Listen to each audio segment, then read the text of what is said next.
Ես մենք ապարներն որ հանել ենք, չորացնում ենք, հետո պետք է բանանենք այնտեղ, ուսումնասիրենք են, տեսնենք ինչ ոսկորներ կա։ Պրոֆեսոր Եպիսկոպոսյանը առանձնակի ջերմությամբ է հիշում 2019-ի գիտաշխատանքը Արցախում։ Քարինտակի քարանձավում օրգանական նյութը պահպանված էր շատ լավ։ Դա պայմանավորված է քարանձավի կայուն կլիմայով եւ մթությամբ։ Ձմռանը +8, իսկ ամռանը +12 աստիճան է լինում, առանց արևի ուղիղ ճառագայթների եւ լույսի։ Այս հանգամանքներն էլ նպաստել են, որ ոսկրանյութից հեշտությամբ առանձնացնեն ԴՆԹ-ն։ Առանցքային է եղել հազարամյակների պատմությամբ ատամի հայտնաբերումը։ Պարզվել է այն 8000 տարեկան է, կառուցվածքով չի տարբերվել ժամանակակից հայ մարդու գենետիկայից։ Մենք այդ 2 շաբաթվա, 3 շաբաթվա ընթացքում մեծ ծավալի նյութ ենք կուտակում, որը առ այսօր մենք դեռ այդ նյութը ուսումնասիրում ենք։ Որ Արցախում հայերը ապրում են ամենաքիչը 5000 տարի գիտնականները ապացուցել են դեռևս 2000-ականներին։ Հայկական բարձրավանդակի գենետիկական քարտեզը կազմելու համար մասնագետները առանձնացրել եւ ուսումնասիրել են այն հայերի ԴՆԹ-ները, որոնք սերում են նույն տեղից։ Ծրագրում ընդգրկված են եղել Արցախը, Ուտիքը, Արևելյան եւ Արևմտյան Հայաստանները, իսկ դրսի համայնքներից Համշենը, Նորճուղան, Ռոստովը։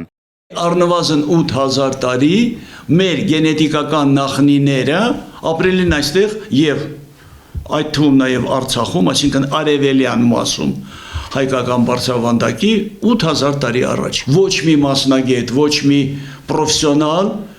չի հերքել այդ տվյալները։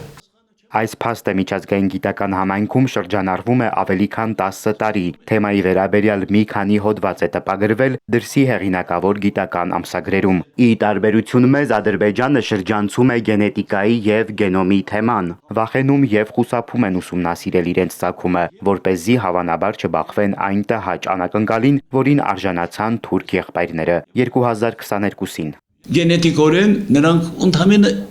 4-5% են, որ ունեն թուրքական բաղադրիչ։ Մնացած 95%-ը հայեր են եղել, հուններ են եղել, վրացիներ են եղել, հրեաներ են եղել։ Որ հայերը տարածաշրջանում բնիկ են, փաստել է անգամ ադրբեջանցի մի գիտնական 2010-ին Մոսկվայի հեղինակավոր գիտական կենտրոններից մեկում տեխնացուական ատենախոսություն գրող տիկինը ուսումնասիրելով թալիչների ծագումնաբանությունը եկել է աներկբա եզրահանգման։ Գենետիկորեն նրանք շատ մոտ են հայերին, այ ոչ թե թուրքերին, թուրքախոս ժողովուրդներին, ինչը իրականության համապատասխանում է։ Բաքվի համար սկանդալային բացահայտումից հետո Ալիևի կաբինետը անցել է գործի, սպառնացել ու հետապնդել են ադրբեջանցի գիտնականին։ Կինը ստիպված է եղել քաղաքական ապաստան խնդրել եվրոպական երկրներից մեկում։ Սեփական ծագումնաբանությունը թաքցնող Աբշերոնի սուլթանը պարբերաբար պատվեր է տալիս այսպես ասած գիտնականներին, ինչ գնով էլ լինի ապացուցել, որ հայերը եկվոր են տարածաշրջանում։ Այնինչ հայ պաշտոնյաները, դիվանագետներն ու բանակցողները երբեք չեն օգտագործել ու չեն օգտագործում հայ գիտնականների միջազգայինորեն ընդունված հեղինակավոր ամսագրերում տպագրված փաստահեն նյութերը։ Ավելի ամուր փաստ ունենք, որ մենք բնիկ ենք, մենք այստեղ ենք, մենք ապրել ենք, մեր նախնիները առնվազն 8-10 հազար տարի այստեղ են, մենք դա չենք օգտագործում։ Եվ այդ փաստը ոչ թե շինծու է, ոչ թե մատից ծծած է, ոչ թե հորինած է, ոչ թե կեղծիկ է, այլ դա միջազգային համագործակցության մակարդակով է դա իրականացվել եւ ստացել ենք դա։ Եվ այսօր երբեք ոչ մի անգամ մեր տվյալները չի օգտագործվել։ Դե ուղղակի ափսոս է եւ ցավալի է։